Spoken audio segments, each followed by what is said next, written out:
আসসালামু আলাইকুম রহমতুল্লাহি ওবরকাতুহ। প্রিয় দর্শক মণ্ডলী, আমরা সকলেই তারাবির নামাজ আদায় করি। তারাবির নামাজের 4 রাকাত পরপর একটি দোয়া পড়তে হয়। আমরা অনেকেই এই দোয়াটি পারি না। এই দোয়াটির গুরুত্ব অনেক বেশি, যেহেতু প্রত্যেক মসজিদে প্রত্যেক ইমামরা নামাজের পর এই দোয়াটি পড়ে থাকে, তাই আমাদের সকলের উচিত এই দোয়াটি শিক্ষা করা।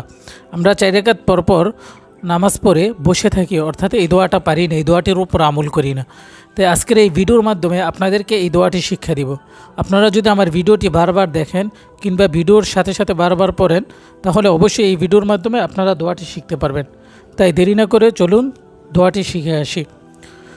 সুবহানা যিল মুলকি ওয়াল মালাকুতি, সুবহানা যিল মুলকি ওয়াল মালাকুতি, সুবহানা যিল ইজ্জতি ওয়াল আজমতি, সুবহানা যিল ইজ্জতি ওয়াল আজমতি ওয়াল হাইবাতি ওয়াল কুদরতি, ওয়াল হাইবাতি ওয়াল কুদরতি ওয়াল কিবরিয়াই ওয়াল জাবারুত, ওয়াল কিবরিয়াই ওয়াল জাবারুত।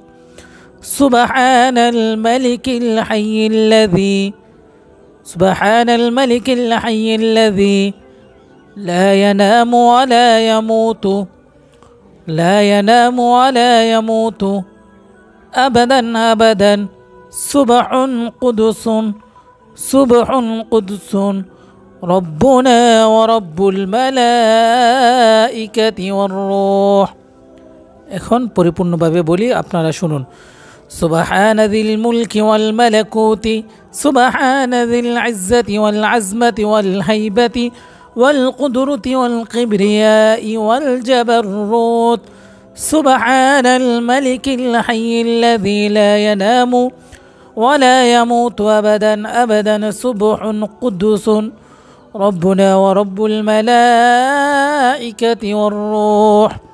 প্রিয় দর্শক মণ্ডলী, প্রত্যেক তারাবির নামাজের 4 রাকাত পরপর আপনারা এই দোয়াটি পড়তে পারেন। এই দোয়াটি অত্যন্ত গুরুত্বপূর্ণ একটি দোয়া। প্রত্যেক মসজিদে ইমামরা 4 রাকাত পরপর এই দোয়ার উপর আমল করে। তাই আমরা সকলেই এই দোয়াটি শিখব, কেননা এই দোয়ার ফজিলত গুরুত্ব অনেক বেশি।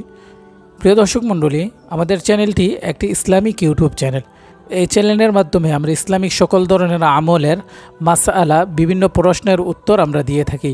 তাই ইসলামিক সকল ধরনের আমলীয় ভিডিও পেতে, ইসলামিক সকল প্রশ্নের জবাব পেতে আমাদের চ্যানেলটি এক্ষুনি সাবস্ক্রাইব করুন। এবং আমাদের ভিডিওটি ভালো লাগলে লাইক, কমেন্ট, শেয়ার করে আপনারাও আমাদের পাশে থেকে ইসলাম প্রচারে শরীক হতে পারেন। এতক্ষণ যারা কষ্ট করে আমাদের ভিডিওটি দেখলেন, সকলেই ধন্যবাদ। আসসালামু আলাইকুম রহমতুল্লাহি ওয়া বারাকাতুহু।